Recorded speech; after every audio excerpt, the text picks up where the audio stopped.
భారత్ మాతాకి ఇప్పటిదాకా గింత మజా చూపెడితే గింత తక్కువ ఉంటుంది. చలో మీరు అనాలి, ముందు అనాలన్న. మీ ముగ్గురికి పోటీ పడితే ఇప్పుడు ఇటోళ్లకు ఇటోళ్లకు అటోళ్లకు, అవునా కదా? పాపం టీఆర్ఎస్ వాళ్ళు అంటున్నారట, ఏమంటారట అన్న చాలే ఇంతమంది ఎందుకన్నా, ఇంతమంది ఏమద్దు, వీడియో తర్వాత తిన్నాడు. ప్లీజ్ అందరు కూర్చోండి.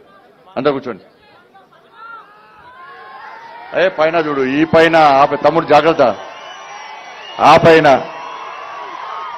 వీడియోలు చూపెట్టున్నారు. టీఆర్ఎస్ వాళ్ళు ట్రోల్ చేస్తున్నారు, బీజేపీ యాత్రకు మంది వస్తలేదని చెప్పి. కళ్ళు దుబ్బినాయి వాళ్ళకు, అవునా కాదా?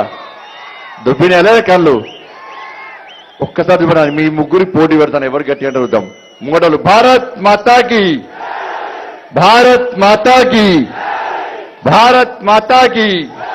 జై శ్రీరామ్, రామ లక్ష్మణ జానకి,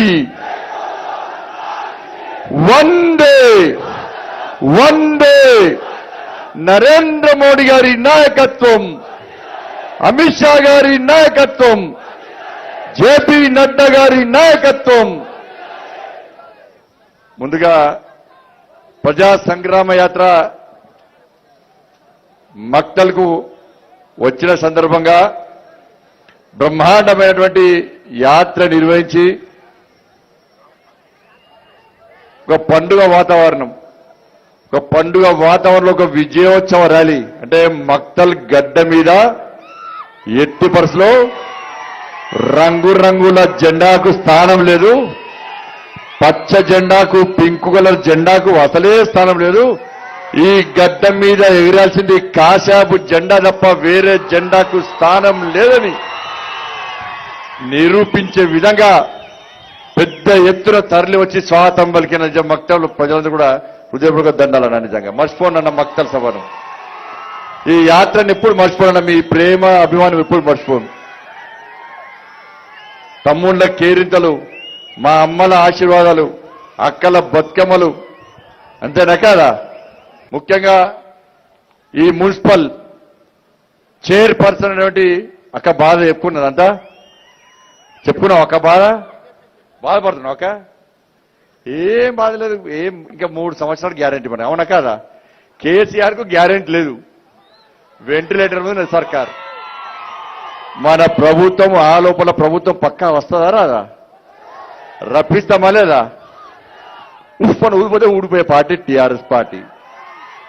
ఇక సంవత్సరం కూడా గ్యారెంటీ లేక ఇంకా 3 సంవత్సరాలు నువ్వు గ్యారెంటీ. లాస్ట్ చివరి సంవత్సరం అన్నా ఈ మక్తల్ మున్సిపాలిటీను అద్దంలాగా మెరిపించే బాధ్యత భారతీయ జనతా పార్టీ. మా అఖిలక్క ఉందా వైస్ చైర్మన్? చలో, ఇంకా స్టేజ్ మీద సర్పంచులు, ఎంపీటీసీలు, ఎంపీపీలు అందరూ ఉన్నారు కాబట్టి ఇతర వేదికమైన పెద్దలు చాలా మంది ఉన్నారు. ఇలా పేరు మర్చిపోతే దయచేసి అన్యదా భావించద్దు. వారితో పాటు ఇంత పెద్ద ఎత్తున తరలి వచ్చినటువంటి మక్తల్ ప్రజలందరూ కూడా హృదయపూర్వక నమస్కారాలు, దండాలు. ముందుగా పడమటి ఆంజనేయ స్వామి ఎంత పవర్ఫుల్ తెలుసు అన్న. మొక్తురు రాలేదా? ఇక్కడ వాళ్ళం పేర్లే మార్చుకోలే కదా. ఇవాళ చూసిన రంజాన్ ఏదో ఫ్లెక్స్ చూసిన, ఇవాళ రంజాన్ పండుగ వస్తే ఓ మూర్ఖుడు దగులుబాజీ గారు ఉంటాడు, వాడు మంత్రి వాడు, వాడిని అవ్వ వీళ్ళు ముఖాలు ఇలా ఇట్లా గెలిచి అర్థం కాలే, వీళ్ళ ముఖాలు ఏందో అర్థం కాలే, వాళ్ళ ఇంట్లో కుటుంబ సభ్యులు ఎట్లా పుర్రా ఇప్పటికీ అర్థం కాలే. పేరేం మార్చుకున్నాడు, రాసు ఖాన్ అని పెట్టుకున్నాడు, అజయ్ ఖాన్ అటువంటి పేరు. ఎవరు పుట్టిండో ఎందుకు పుట్టిండో ఏమో అర్థం కాలే, అన్ని కడిగేసుకున్నాడు కావచ్చు నా డౌట్. నేను చాలా సందర్భాలు చెప్తానా, భారతీయ జనతా పార్టీ ఏ మతానికి వ్యతిరేకం కాదన్నా. ఇక్కడ పడమటి ఆంజనేయ స్వామి చాలా పవర్ఫుల్ టెంపుల్. ఆయన ఆశీస్సులు పొందు అందరూ ప్రశాంతంగా ఉన్నారు. మేమంతా దురదృష్టవంతులం, ఆ స్వామి సన్నిధానంలో ఆ స్వామి ఆశీర్వాదంతో ఇక్కడ బతకలేకపోతున్నాం, ఎక్కడ ఉన్నాం. కనీసం ఇవాళ మీ ఆశీర్వాదం తీసుకుంటే స్వామివారి ఆశీర్వాదం తీసుకున్నట్టే అని భావిస్తున్నామని. ఇలా 7 సముద్రాలు దాటి ఆంజనేయ స్వామి పోయి చూసిరమంటే లంకను కాల్చేసిన విషయం అందరికీ తెలుసు, అవునా కాదా? మక్తల్ల తమ్ముళ్ళు మామూలు రబ్బర్ చెప్పులు, జీన్ ప్యాంటు, టీ షర్ట్ వాళ్ళు మామూలు కాదన్నా. బర్షలు బల్లాలు బట్టి ఎప్పుడు అవకాశం దొరికితే అప్పుడు ప్రగతి భవన్ మీద మొత్తం దాడి చేసి చేసుడా లేదా కేసీఆర్ కుటుంబాన్ని ఈ తెలంగాణ రాష్ట్రం పొలిమసి తరిమి కొట్టాలా లేదా? ఇంకా ఊపికే పడదామా చెప్పా గట్టిగా అవసరం లేదు కదా. అతను కానని పెట్టుకుంటాను. నేను ఏమంటున్నా అంటే అన్న, నేను మతం గురించి కాదన్న, దయచేసి అర్థం చేసుకోవాలి. ధర్మం కోసం పక్కా మాట్లాడతాను. నేను ఎక్కడ మొహమాట పడి ఉంటాను కాదు. మొహమాట పడతాను ఏంది మాట్లాడద్దా? హిందూ ధర్మం గురించి మాట్లాడద్దా? గట్టిగా చెప్పాలి, టీవీలో కినవడాలి. చాలా మంది ఏమంటారంటే బండి సంజయ్ ఊకే హిందుత్వం అని మాట్లాడద్దా అన్న? గట్టిగా చెప్పాలి. మీరు చెప్పినా చెప్పకుండా మాట్లాడతా గ్యారంటీ. అరే భారతీయునిగా పుట్టడాన్ని గర్వంగా ఫీల్ అవుతా నేను. దాని హిందూగా పుట్టడం పూర్వజన సుకృతంగా భావిస్తా నేను. వాళ్ళ ఖాన్ అని పేరు మార్చుకునే. నేనేమంటున్నా అంటే నువ్వు పెట్టుకో, ఖాన్ పెట్టుకో అని పెట్టుకో. దసరా వస్తుంది అన్న, ఇలా రంజాన్ వస్తుంది. రంజాన్ వస్తుందా రాదా? రంజాన్ వస్తే కొంతమంది ఫ్లెక్సీలు కడతారు. ఏమని ఫ్లెక్సీలు కడతారు? రంజాన్ పండుగ సందర్భంగా ముస్లిం సోదర సోదరిమలకు రంజాన్ శుభాకాంక్షలు. ఈయన టోపీ పెడతాడు, వాళ్ళకి టోపీ పెడతాడు. ఇబ్బంది లేదన్న, నేను వ్యతిరేకిస్తలేను దాన్ని.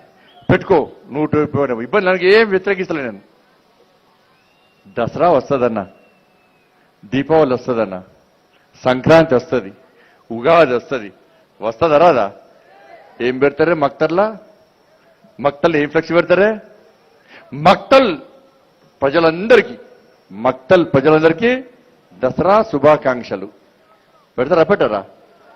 నేను అంటున్నా, రంజాన్ పండుగ వస్తే ముస్లిం సోదర సోదరిమలకు శుభాకాంక్షలు చెప్తే మురుకుల్లారా?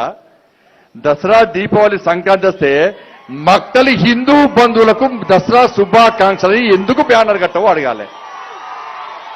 అడగాలా లేదా? అడుగుదామా లేదా? ఫ్లెక్స్లు కట్టాలా లేదా?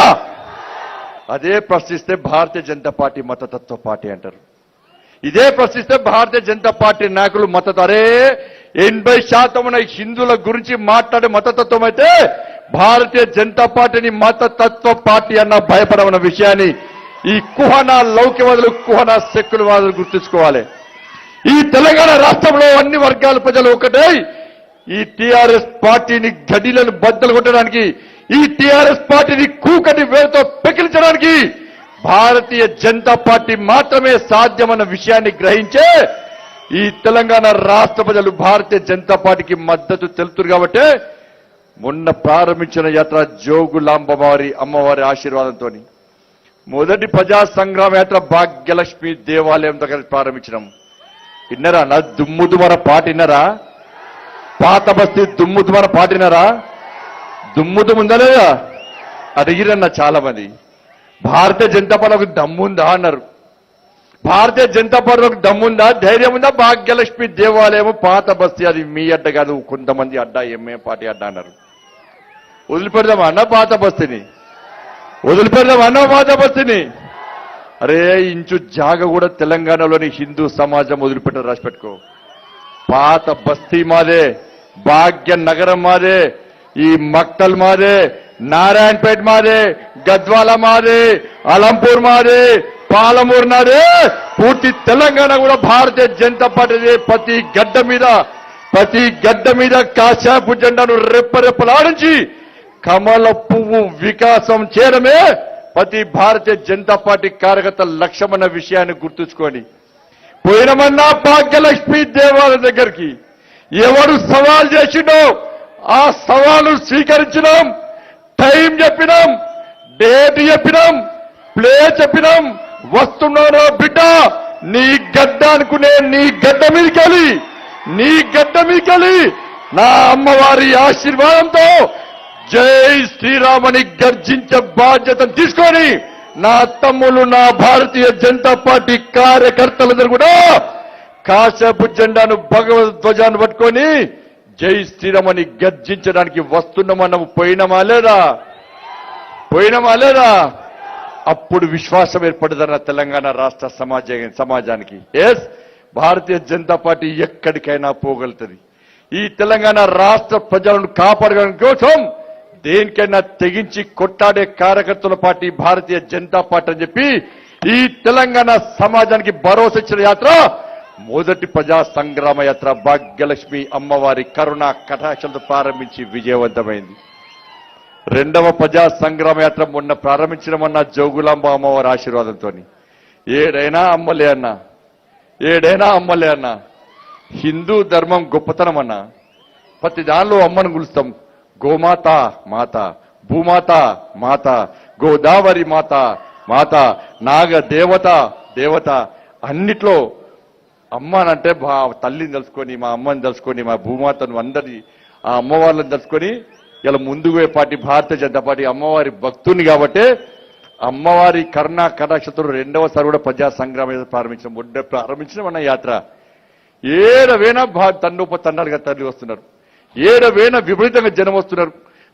పల్లెలు పూర్తిగా కట్టుబట్టలు మొత్తం టిఫిన్ బాక్సులు పట్టుకొని చిన్న పెద్ద ముసలి ముత్క తేడా లేకుండా భారత్ మాతాకి జయ చెప్పి మనకు సంఘీభావం ప్రకటిస్తున్నారు.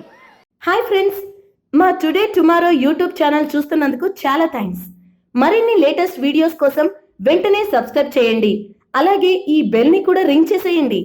మా నోటిఫికేషన్స్ అన్ని మీ మొబైల్లో వస్తాయి. అలాగే మా వీడియోస్ మీకు నచ్చితే లైక్ చేయండి, షేర్ చేయండి, నచ్చకపోతే కామెంట్ చేయండి.